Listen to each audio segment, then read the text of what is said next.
Deixa eu te perguntar uma coisa. Você gostaria de viver de YouTube? Fazer seu próprio horário, trabalhar de onde você quiser e principalmente gerar muita receita? Pois é, hoje é a sua chance. Monark, desculpa se repetir algumas coisas que a gente falou lá no seu podcast, foi muito legal, mas é que aqui você sabe, é outra bolha, outro negócio. Claro. Mas o que eu queria deixar pro pessoal assim, cara, que eu fiquei muito preocupado contigo, muito preocupado nas primeiras horas, nos primeiros dias, e eu não consigo, por mais que você tenha me falado, eu não consigo me colocar no seu lugar do que você passou, cara. Eu queria que você desse pra gente, numa linha temporal, desde aquele podcast e à noite, o que aconteceu no dia seguinte, onde o mundo caiu na sua cabeça, relacionamento com a família, o que a família, os amigos, não sei o quê. Dar o contexto do que estava acontecendo e as horas e os dias seguintes. Como foi pra você? Bom, primeiro dia do apocalipse, eu acordei 11 horas da manhã, porque o papo tinha ido até 2 horas da manhã, eu acho que do dia Era dia você, anterior. O Kim e a Tabata, certo? Isso. E aí eu acordei com uma ligação. Me acordaram, na verdade. Falando assim, você tem que ir no flow, o mundo tá desabando, eu não tava entendendo nada. Aí eu fui lá e descobri o que tava acontecendo. Todo mundo lá dentro tava... Loucura total. O mundo completamente desesperado, entendeu? Em pânico mesmo, assim. Quem você encontrou primeiro lá? Você encontra o Igor, você fala antes? Ou você... O Igor tava no Rio de Janeiro, cara. Putz, é mesmo, eles estavam indo pra falar com o Zico. Isso, ele e o David Jones. Isso. Então, você acaba falando com quem lá? Tava todo mundo que... Tava o André, que é o CEO, tava o Bruno, que é o CFO. Tá. E tinha uma galera lá. Esperando pra fazer uma reunião pra saber o que... As medidas a ser tomadas? Isso, assim? exato. E meio que a gente já tava, mano... Puta, não vai dar pra tancar... Essa foi muito grande, a gente vai ter que dar algo. A estratégia que eles tinham era dar um corpo pra salvar. Literalmente mesmo. Não adianta só pedir desculpas, não adianta retratação. Não, primeiro a gente pediu desculpas, aí não ajudou. Então, mas isso. Piorou, inclusive. Isso fez parte da estratégia. Fala, tipo, faz um vídeo. Sim, eles falam, tem que pedir desculpa e tal. Eu falei, cara, vou pedir desculpa, né? Por mais que eu não tenha defendido nada abominável como estavam interpretando. Como tem gente falando até hoje, deixar claro que você não defendeu em nenhum momento. Tá muito claro lá. É que você foi esticando o assunto, parecia que você tava defendendo. Você queria a liberdade de fazer qualquer coisa, até merda, entendeu? Até coisas absurdas, coisas, como fala... não é absurdo, é o limite, né? Na verdade, existe uma lei nos Estados Unidos que é a primeira... Isso, é isso que você estava falando. É a primeira emenda dos Estados Unidos, a maior democracia do mundo, né? O país talvez mais moderno que a gente tem, talvez o mais avançado nas questões sociais, há discordância sobre isso, mas eu gosto muito dessa lei. E o que essa lei diz? Que a liberdade de expressão é garantida, a liberdade de expressão e de associação, né? Então, por isso acontecer...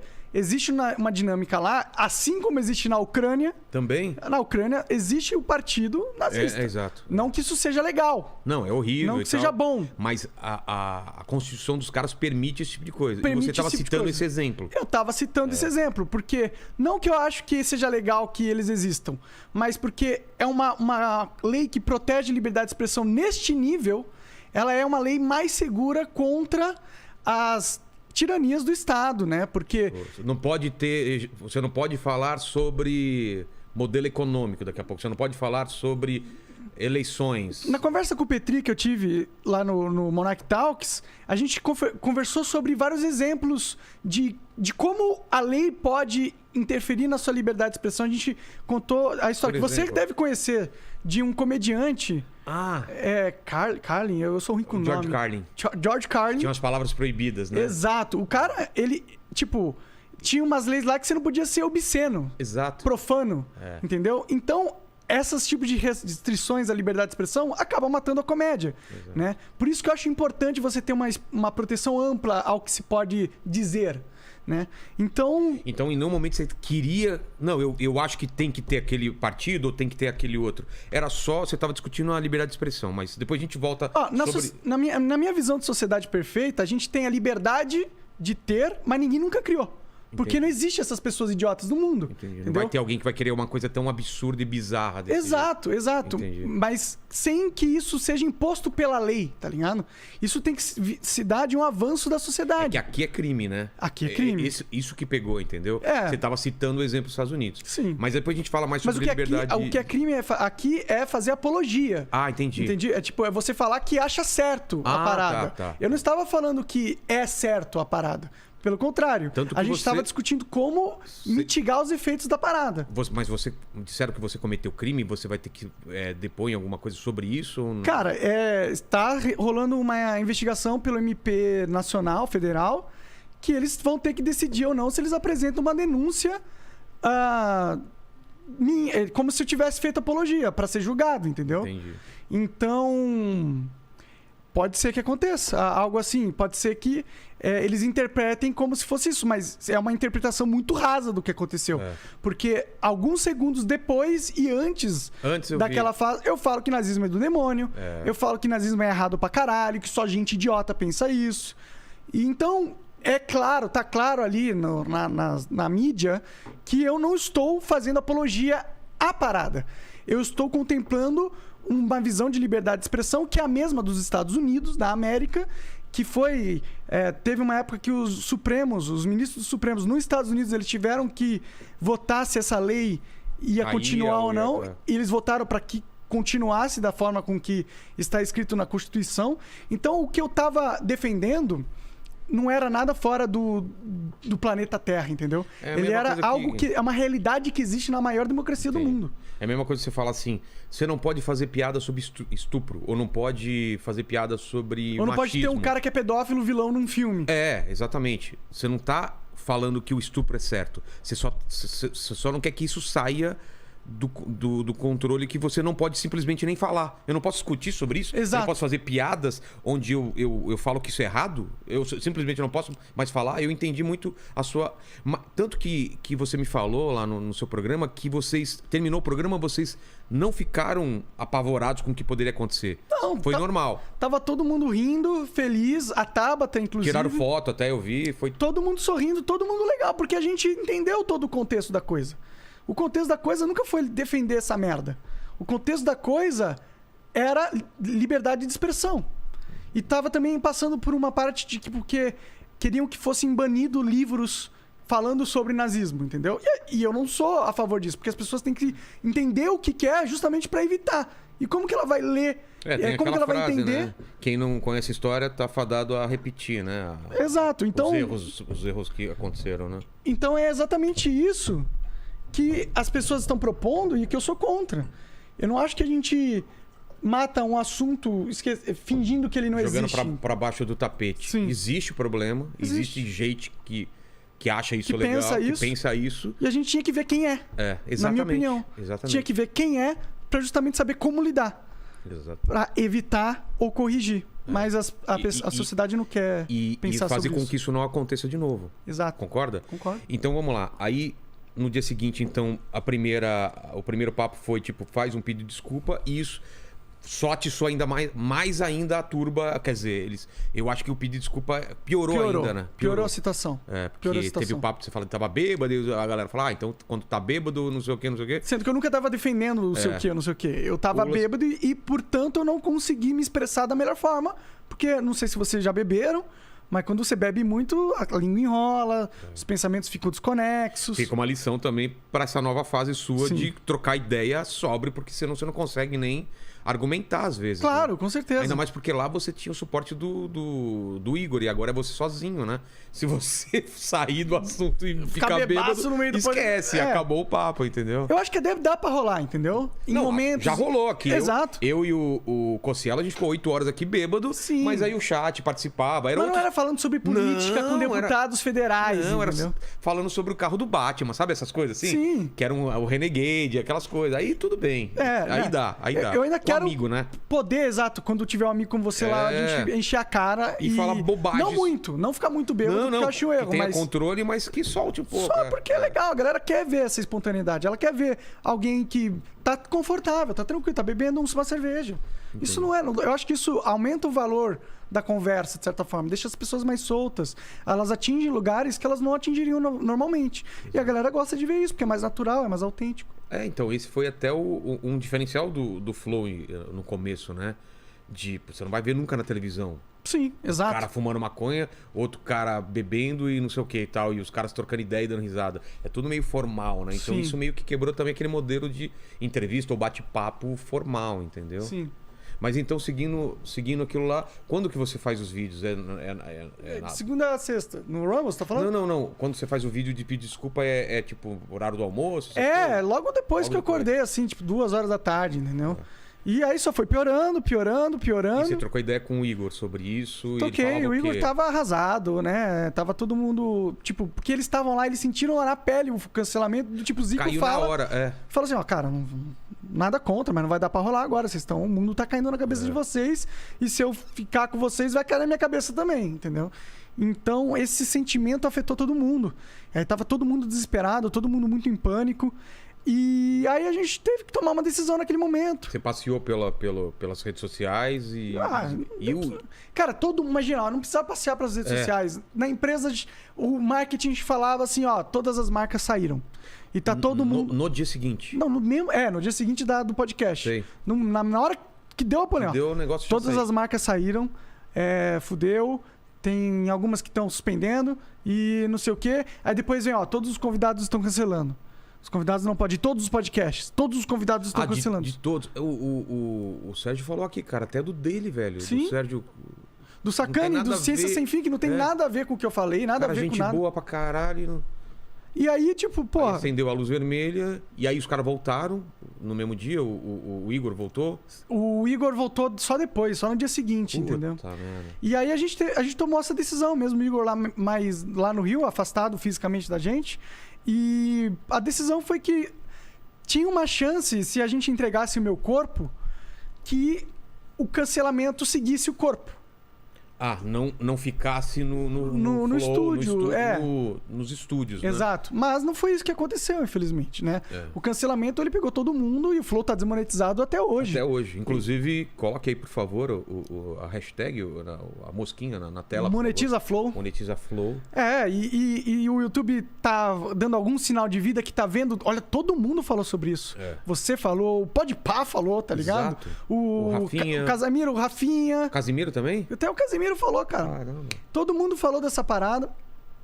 E, porra... Que é desproporcionalidade, né, cara? E o YouTube fez alguma coisa? Nem deu um sinal de... Até o que eu saiba, não mandou nenhum e-mail. Eu também não vi nada. Porque tem um lance que a gente falou aqui com o Arthur Duval também, que é assim, teve o erro e tem que ter uma pena. Tem que ter uma pena para aquilo. Mas você precisa saber qual é essa pena. Quanto tempo? 3 meses de desmonetização? Flow? 4 meses? Não sei o quê, mas ninguém sabe. Mas, ó, eu cogito até que você tinha que ter uma pena. Tipo... Não, tem. Eu também acho que tem que ter. Não, você não acha que não tem que ter? Do YouTube? Não, por quê? Eu não tava realmente defendendo, fazendo apologia. Eu tô falando assim, se infringiu alguma coisa, ele provou pra vocês que, ó, não poderia ter falado essa palavra, sei lá. Mas não infringiu, pô. Eu sei, mas se ele provasse de alguma coisa e falasse, a pena pra isso é 1 mês. Ok, mas você não tem isso. Foi por causa disso que eu tô dando isso. É por causa do. E outra, a pena não foi geral. em mim, né? Foi em todo mundo, em canais que o Flow Esporte Clube não tinha nada a ver e foi atingido. Exato. Então, e outra, eu não acho que o YouTube tem que se meter como um bastião da moralidade da sociedade, não. Ele não tem que ficar dando sinalzinho do que é certo e errado, não. Mas e se a marca não quer naquele canal? Aí ele tira da marca, pô. Ele tem como fazer isso. Ele não tem que ficar fazendo uma notinha e mandando pra mídia. Ele fez nota? Fez. Ele fez uma nota antes das 24 horas que eles deram de tempo pra gente se defender. Eles falaram que teve um problema e você tinha que fazer uma defesa. Isso, em 24 horas, senão ia desmonetizar. Aí vocês mandaram a defesa. Não, aí... Ele desmonetizou antes da defesa? Antes do tempo de 24 horas da defesa acabar, já tinha uma nota no YouTube, na mídia, falando que ia acontecer a desmonetização. Então não tinha defesa possível. Nunca foi de verdade essa chance de defesa. Não. Já estava decidido. Sim. Entendi. E tipo, pô, o YouTube não é a nossa mãe. ele não é o Papa, ele não é quem diz o que é certo e errado. Tipo, na minha situação é muito nebulosa, porque eu não tava... Eu posso ter falado de uma maneira burra, falei de uma maneira burra, mas o que eu estava falando ou defendendo é legítimo. Porque eu não estava defendendo, eu não estava fazendo apologia a nada. Eu estava defendendo uma ideia que é liberdade de expressão, baseando essa ideia na primeira emenda dos Estados Unidos, que é o maior país do mundo. Isso é legítimo que alguém se discuta a público, entendeu? A forma com que eu fiz foi tosca. Foi tosca, eu poderia ter feito de uma forma melhor. Não sei se você viu depois com mais calma o trecho, ele assusta, né? Assusta. Como vai desencadeando as coisas, né? É porque tá sem o contexto. Anti-judeu, não sei o que, sabe? As palavras foram escolhidas erradas. Erradas. Sim. É isso que pegou. Concordo. Foi uma maneira muito burra de me expressar. Exato. Mas... Depois a gente fala especificamente sobre liberdade de expressão pra galera entender bem qual que é a nossa posição, porque eu tenho uma posição parecida com a sua sobre liberdade de expressão também. Pode crer. Mas, tipo, o que eu tava defendendo lá não era apologia porra nenhuma. Eu não tava fazendo uma alusão positiva da parada. Muito pelo contrário. Tava discutindo como eu tenho a visão sobre a lei e eu acho que a lei tinha que ser igual à primeira emenda dos Estados Unidos. Só isso. É só isso. Isso não é um crime. Isso não é nefasto. Isso não é nada. Você checou se isso já aconteceu em outro podcast, por exemplo, nos Estados Unidos? Se o Joe Rogan já discutiu isso? Se ele tá tendo algum problema lá também? Como que tá lá? Ele já discutiu esse negócio. Então, nos Estados Unidos, existem passeatas nazistas. É mesmo? É. Caralho. Existem. E o Joe Rogan já discutiu sobre isso, sobre as passeatas nazistas, entendeu? E é claro que ele não apoia essas merdas, ele não acha positivo que exista. Mas ele entende que numa sociedade livre, você tem que dar voz pra todo mundo. Não só para as coisas que todo mundo sabe que é o certo, entendeu? Não que eu acho que é positivo que eles falem merda, tá ligado? Só que eu acho que a proteção que a gente tem do Estado, quando a lei não pode vir e escolher um motivo pra te calar, entendeu? Que seja por causa de uma opinião. Eu não tô falando de ameaça. Eu não tô falando de você ligar pra sua ex-namorada e falar que ia... Call to action, né? Como chama isso? É você fazer um discurso que você chame pra ação, né? Que chame pra violência. Não tô falando isso. Eu não tô falando que isso é legal. Isso deveria ser permitido. Crime, Eu concordo, tem que ser crime. Eu tô falando da liberdade de expressão, assim como tem lá nos Estados Unidos. Você pode discordar de mim, falar que, os Estados Unidos tá todo errado, é uma merda, mas você não pode discordar de mim, que é uma ideia plenamente legítima de ser debatida e discutida. É legítima. Acontece no mundo real. Mas aqui a apologia é crime, certo? Certo. Mas não é apologia isso. Não, eu sei, mas a apologia é crime, só pra deixar claro. Sim, apologia, supondo que fosse a morangos. Se eu falasse, se eu quisesse fazer apologia a morangos. Morango, tá. Seria, eu acho o morango muito bom, morango é bem gostoso, saboroso, eu queria que tivesse só morangos. Entendi. Isso é apologia. Agora você falar, eu acho o morango uma merda, mas eu acho que no ramo das ideias, a gente tem que ter espaço para todas as frutas, desde que elas não sejam frutas venenosas que causem violência, que chamem pra violência, entendeu? Entendi. Essa é a parada. Pra mim, eu só discordo nesse ponto, assim. Eu acho que algumas coisas eu não... porque você é contra até o lance da apologia a isso, né? Eu acho que tem que ter, ser crime. Apologia... Cara, eu acho que ainda que tem que ser crime. Tudo bem, eu sei que nos Estados Unidos não é, nos Estados Unidos não mas aqui eu sou... Porque é uma coisa que deu errado mesmo, assim, entendeu? Mas não deu errado nos Estados Unidos. Lá, eles têm essa liberdade extrema e é o país mais democrático do mundo. Eu não sei, cara. Aqui no Brasil, não sei se a gente tem essa maturidade. Tudo bem, é possível. Então... De qualquer forma, eu não quero impor essa visão de mundo. Eu não quero Você só abriu a discussão, entendi. Eu só abri a discussão. Eu tava falando, olha, assim que funciona lá nos Estados Unidos. Pra mim, eu nem me incomodo com essa coisa que eu acho que tá certa mesmo. Apologia tem que ser crime e tal. Me incomoda abrir precedentes pra qualquer coisa pode virar... Mas abriu, tá vendo? Abriu precedente pra mim agora. Que é o lance do discurso de ódio. O que é discurso de ódio? Sim, cara? é a mesma coisa. É muito aberto isso, cara. É muito aberto. É muito aberto. Mas não abriu, esse negócio de apologia, não abriu um precedente pro Estado me perseguir? Exato. O Estado, ele tá prestes a começar a me perseguir. Porque eu defendi uma ideia legítima, constitucional na maior democracia do mundo. O Estado está prestes a me perseguir porque eu defendi uma ideia que é da maior democracia do mundo. Você entende qual é a brecha que se abriu aí? Exato. É uma brecha.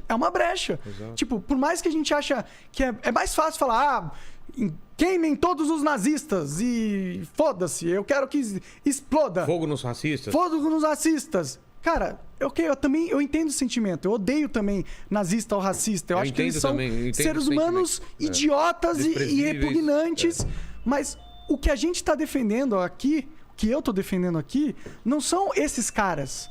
Não é a liberdade desses caras falarem. Eu tô defendendo a liberdade de todo mundo falar. Porque a partir do momento que você dá uma brecha no sistema, para ele calar opinião, não tô falando de ameaça, não tô falando de chamado para violência, tô falando de opinião. Quando você dá uma brecha pro Estado calar a opinião, o Estado vai calar os inimigos políticos dele. E aí a gente pode abrir para religião, pode abrir para qualquer coisa. Comunismo, tem partido comunista, tem religião, tem que ter liberdade para todo mundo professar sua fé e tudo mais. Exatamente. A única diferença, até que eu falei lá no seu programa, é que o nazismo ele já nasce ruim, ele já nasce quebrado, né? Não é a mesma coisa que o cristianismo que o pessoal usou para matar pessoas em algum momento, para Inquisição e tudo mais, né? Eu também acho, ele nasce quebrado, com certeza. É fundamentalmente odioso. Exatamente. Eu concordo plenamente.